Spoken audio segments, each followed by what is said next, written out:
I need you so, oh, I won't let you go. Oh, I need you so, oh, I won't let you go. Installé en plein cœur de la capitale depuis bientôt 10 ans, Amaury Gallon est un artiste qui explore les frontières de l'univers de la botanique et de l'innovation technique. Voici l'une de ses dernières œuvres. Cet arbre, c'est donc un baobab qui est composé de 4400 morceaux de bambou.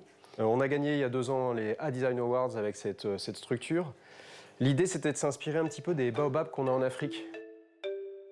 Aujourd'hui, ce qui est intéressant, c'est justement à travers le design végétal, c'est de faire passer un message. Voilà, vous avez un objet qui est beau, et après on suscite la curiosité à travers le public qui vient le voir. Et là, on essaye de faire passer, de véhiculer en tout cas un message. Pour réaliser ce baobab de presque 3 mètres de hauteur, il a fallu 220 cannes de bambou de 3 mètres de long. Cette réalisation a demandé des heures de travail. Chacun est emboîté l'un dans l'autre. Donc en fait, vous présentez un bambou, vous le coupez, vous le taillez, vous le posez. Donc ça prend énormément de temps. Donc ça, c'est un travail de plus d'1 mois. Alors après, on avait les branches aussi. Et pour habiller son arbre végétal avec de vraies plantes, il a une technique bien particulière. Ça, c'est du lichen. D'ailleurs, on voit, il y a encore des petites aiguilles de pin là-dedans. En fait, ça a été stabilisé.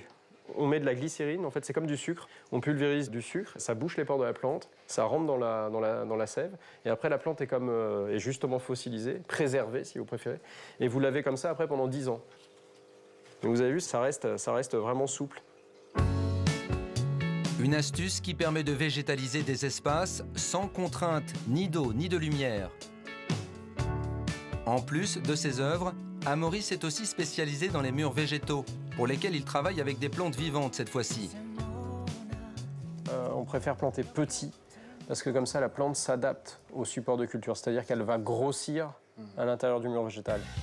Une fois la plante préparée, il suffit de la planter sur le mur végétal, dont le fonctionnement est toujours le même. Rail métallique, plaque de PVC, et par-dessus, on met notre tissu, le tissu qu'on a breveté. Donc c'est des fibres de plastique recyclées.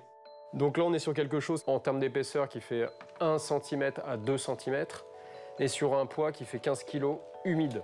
Tout en haut du mur, on a une ligne de goutteur qui passe, qui permet d'arroser le tissu à fréquence régulière. Plus qu'un mur végétal, Amaury propose un véritable tableau vivant qui ne nécessite aucun entretien, puisque tout est automatisé. Il n'y a pas de terre, donc ça évite tout ce qui est problème d'odeur. C'est vraiment c'est le substrat un peu idéal, et surtout, c'est garanti pendant 10 ans, quoi. Si certains n'ont pas la place pour un mur végétal, Amaury a plus d'un tour dans son sac, puisqu'il propose aussi des créations esthétiques moins encombrantes. Alors là, en fait, je fais une lampe végétalisée en plante stabilisée. C'est une lampe qui est inspirée d'une goutte d'eau, vous voyez, mais sous forme un peu d'une résille, mais c'est très organique, hein. Donc c'est inspiré à la fois de la forme de la goutte d'eau, vous allez le voir quand je vais monter, et c'est inspiré aussi de la forme de cellules. Pour cette lampe, inspirée de la nature, Amaury va utiliser du lichen de différentes couleurs. Voici le résultat. Voilà, alors après, il y a des petites retouches manuelles comme ça, pour dégager les cellules. Ce design végétal, c'est le travail de la nature par la nature. Une œuvre que l'on peut faire entrer dans nos habitations en respectant les végétaux.